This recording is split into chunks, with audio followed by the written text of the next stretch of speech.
Eu tenho que passar isso para vocês. Eu tenho vivido isso. E estou vivendo atualmente. Porque os diagnósticos médicos, eu falei aqui hoje de manhã, essa semana foi um oncologista, foi a cardiologista, o oncologista e a proctologista. Falou que eu preciso fazer cirurgia. E se eu não fizer cirurgia, o câncer vai lastrar, vai virar metástase. E eu disse, médico, eu estou curado. Amém. Mas eu não posso ser teimoso e me meter a cabeça de baixo. Se vier a cirurgia, se a Deus assim permitir, como permitiu para Jó, que Jó passou por tudo aquilo que passou, nós sabemos que se Deus ele pode fazer tantos milagres do jeito que Ele quiser. Mas eu creio que eu estou curado e estou pedindo para Ele, eu não quero mais passar o que eu já passei. Eu nem me lembro mais, porque Deus já me fez cair no mar de esquecimento de tantas dores e tanto sofrimento que eu passei. Mas continuo sendo testemunha da sua vida. Mas eu quero que você seja não só testemunha, quero que você seja testemunha, não aqui no culto, aqui. Eu quero que você dê vidas para Jesus. Eu vou lutar com isso. Tenho feito algum curso de discipulado, estou fazendo um novo curso de discipulado. Eu acho que todos têm que fazer, eu estou com muito mais ênfase nesse trabalho do Senhor na minha vida, na vida de vocês. Né? Voltando aqui para o texto, para o nosso texto, amado, eu tenho certeza que esse Deus, Ele nunca vai te abandonar, nunca vai deixar. E Jó, mas no final da sua, no seu testemunho, da sua 42 capítulos, lá no final ele começa a dizer, que começaram a falar com ele, e falou assim, mas eu creio nesse Cristo, que vive, nesse Deus vivo. Né? Para onde eu vou? Só sei que Deus é o meu Senhor. E no final ele diz que ele conhecia Deus somente de ouvir, mas agora os olhos dele viram Deus. Não quer dizer que viu Deus pessoalmente, mas viu Deus de uma forma da qual que ele age, porque ele teve mais 10 filhos, e 10 filhos com a mesma mulher que amaldiçoou ele quando ele estava doente, que além de perder tudo, ele ainda ficou doente. Amados, Davi também não ficou por trás. Ele estava com um curral de ovelhas, cuidando das ovelhas do pai dele. Até os irmãos falaram assim, quando ele estava lá para lutar com Golias, vai para casa cuidar das poucas ovelhas. Teu lugar é lá. Mas Davi não ligou para isso, amados. Davi permaneceu fiel. Ele foi derrotar o Golias. E ele fez tantas coisas, mas ele estava dentro de um curral de ovelhas. Ele estava ali servindo. Para que me chamaram então para uma missão de ser rei de Israel? Foi um homem de Deus, Saul chegou lá e ungiu ele. E a partir de agora você vai ser rei de Israel. E de repente começa a ele se envolver com o rei Saul, começa a expulsar o demônio do rei Saul, começa a tocar harpa para o rei de Saul, começa a escrever salmos, começa a ter uma visão espiritual maior, e as coisas começam a aparecer na vida dele, e assim de repente. Mas ele é um homem de Deus, como diz aqui, um homem segundo o coração de Deus. Para quê, amados? Mesmo que as coisas viessem a dar errado, ele sabia que esse coração dele, que era de Deus, nunca ia se desviar do Senhor. E se por acaso ele cometesse algum erro, ele voltaria para o Senhor. Ele não ia abandonar esse Deus. A mesma coisa eu estou pregando para vocês aqui. Davi estava passando por uma situação muito difícil, e quando ele volta ainda fugindo do rei Saul, e de repente encara aquela situação e vê aquele tudo queimado, suas famílias. O que aconteceu com a minha família? Cadê o meu reinado? Cadê a profecia? Cadê a promessa? E o povo que ele tirou da lama, tirou e que virou um exército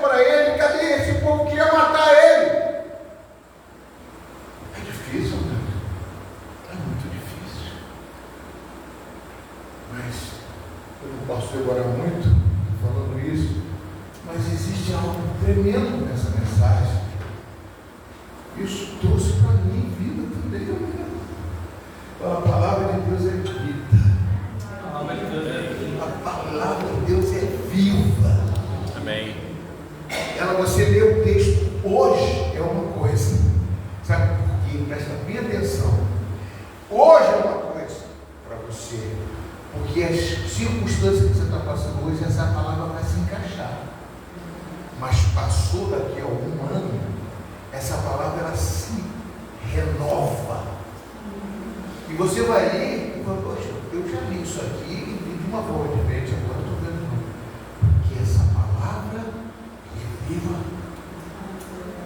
Ela quer fazer mudança, então você tem que se apegar a essa palavra. E não se apegar a picuinhas, a situações de circunstância. Se você for para trás disso, por trás dessas coisas que vem lançar sobre a sua vida, você não vai conseguir. Se Davi ali começa a se fugir daquele pessoal, ou desistir, mas você não pode desistir. Você deve buscar a presença de Deus todo o tempo. Não é somente dentro de um culto. As circunstâncias vão aparecer lá fora. E aqui a palavra de Deus diz o seguinte, irmãos. Davi ficou muito angustiado, pois o povo falava de apedrejá-lo, porque todos estavam amargurados. Cada um por causa de seus filhos e de suas filhas. Mas Davi se reanimou no Senhor, seu Deus. Aleluia. Amém. Mas Davi se reanimou no Senhor. E ele pediu a história sacerdotal que diz: Davi, além de ser rei, ele era sacerdote. Porque ele teve uma ação de falar com Deus na época dessas situações todas. Ele buscou a história, foi procurar falar com Deus. Mas nunca se afaste da presença de Deus. Tem coisas que vai fazer você, por causa daquilo, eu estou desanimado. Alguém chegou para mim e falou, ela está afastada de Deus. Ela não está não, porque Deus está com ela. Amém. Deus está com ela. Não está afastada. Ela está desigrejada. Amém. Pode, não fique longe de Deus, porque Ele não quer ficar longe de você. Eu não sei qual é a situação que você está passando, qual a dificuldade, pode passar daqui a pouco, eu não sei. Pode ser situação de perda, como ele pensou, que ele chegou ali com todo mundo, ele falou, meu Deus, essa madre aqui deve estar usufruindo da minha mulher, deve estar fazendo coisa com meu filho, vai fazer tanta coisa. Imagina quantas coisas na cabeça vem. Isso acontece com a gente. Eu saio daqui, passar um pneu furado, pneu um parafuso, eu liguei para o Robson, eu falei, o Robson, eu acho que ele racharam o parafuso aqui. Está bem encaixado. E o pneu não esvaziado. Agora falou, mas troca e tira isso aí, que esse pneu vai embora. E eu cheguei em casa querendo, não podia. Eu estava pensando em outra coisa, mas eu pensei que aconteceu o que é ruim, deu coisa errada. Se acontece uma coisa errada, chama outra, um abismo chama. Não, para mim não. Porque eu sou filho de Deus, você é filho de Deus, mesmo que a situação possa se converter de uma forma que eu não espero, eu sei que Deus está no controle. Glória a Deus. A gente tem que crer nisso. Se der errado alguma coisa, é porque Deus tem um propósito. Se Deus atrasar, Deus não atrasa. Ele ressuscita mortos. Ele já fez tanta coisa no passado. Sei por que Ele não vai fazer com você. Eu quero ler mais um texto. Romanos 8:31. Bota aqui para mim. Mas, se Deus deu a vida do único filho dele para morrer no teu lugar. O único filho dele. Que diremos coisas vistas dessas coisas? Se Deus é por nós, quem será contra nós? 32, acho que eu errei. Passa 32, 8:32.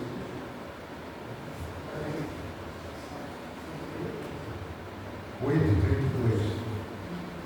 Aquele que não poupou seu próprio filho, mas por todos nós o entregou, será que não nos dará graciosamente com ele todas as coisas? Amado, isso aqui está com isso escrito na tua cabeça, não, porque eu sei de cabeça. Eu não sei o que você está passando, eu não sei, eu não posso te curar, não posso, eu oro para te curar. Eu imponho as mãos para te curar e creio que a minha mão tem poder. Amém. Creio que na minha mão tem fogo. Eu procuro fazer das minhas mãos um artifício de trabalho do Senhor. Procuro conduzir as minhas mãos para ser ungida cada vez mais, a minha mente ungida, os meus olhos ungidos.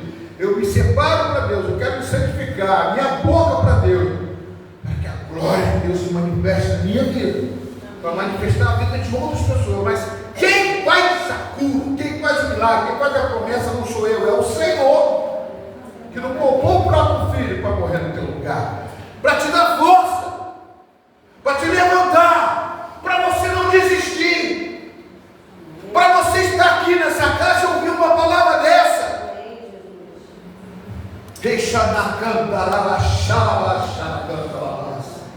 É desse jeito que Deus faz, amados. Eu poderia estar chorando em casa, poderia estar reclamando da minha situação, mas eu quero que você se levante, você lute e não se dá por vencido, porque Deus, servo de Deus, não pode se dar por vencida ou vencido.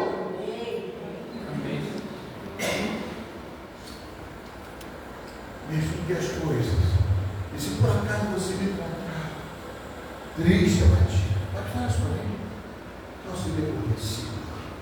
Você já pregou isso para mim, foi Deus que falou na minha dimensão. Eu preciso ouvir também. Eu sou carne e osso. Não pensa que eu sou super-homem porque eu estou aqui, não. Eu sofro, a minha esposa sabe que eu lado, ela sabe que eu sofro. Tem vezes que não dá vontade nem de dormir, de ficar acordado o tempo todo pensando no que vou fazer. E além do mais, a proctologista perguntou, a minha esposa teve coragem de perguntar: como é que vai ser a cirurgia? E só fazendo com aquela, como é que é o nome? Robótica, o robô que faz. Porque a situação é muito difícil. Eu já tive outro câncer no mesmo local praticamente. Isso tem fibrose, muitas fibroses, não dá para fazer cirurgia manual, não dá para fazer a melhor que é robótica. E para lutar isso, o plano de saúde não pode. Vou tentar de outras formas, vou ver de algum jeito, mas ela falou, eu falei, ela me perguntou qual o custo? O custo do robô do hospital vai ser 50 mil reais. E o preço dos médicos, eu falei, não está faltando médico. A equipe médica tem que ter um cirurgião de intestino, um cirurgião de não sei o que, cirurgião de não sei o que lá, porque envolve todos esses órgãos, e você vai dar muito tempo de anestesia, tudo isso, você tem outras comorbidades, tem o fígado, tem que ter um hepatologista, tudo de emergência. E quanto que é essa equipe toda? Vai em torno de 50 mil, no total de 100 mil reais. Eu creio que vou orar. Amém. Pastor, uma palavra. Hoje o pastor já está inspirado com sessão nostalgia. Estou lá atrás, no monte do louvor. Acho que não foi por causa de mim, não. Não sou velho, sou novo. Ele que é careca, eu não sou careca. Cabelo mesmo. Porque Deus tem um propósito na sua e na minha vida. Para você não se afastar desse Deus. Tudo que você fizer, faça. Mas seja com esse Deus tremendo que você tem. É o único Deus. E foi lido aqui no Salmo. É o único Deus. Se alguém fala de outro, não existe outro. É o único. O restante é imitação. Não serve, não faz nada para você. Dá uma glória a Deus, igreja. Dá uma glória a Deus. Aleluia. E aí, amados, ele foi se reanimar no Senhor. Devo perseguir esse banco? Conseguirei alcançá-lo? E o Senhor respondeu: persegue.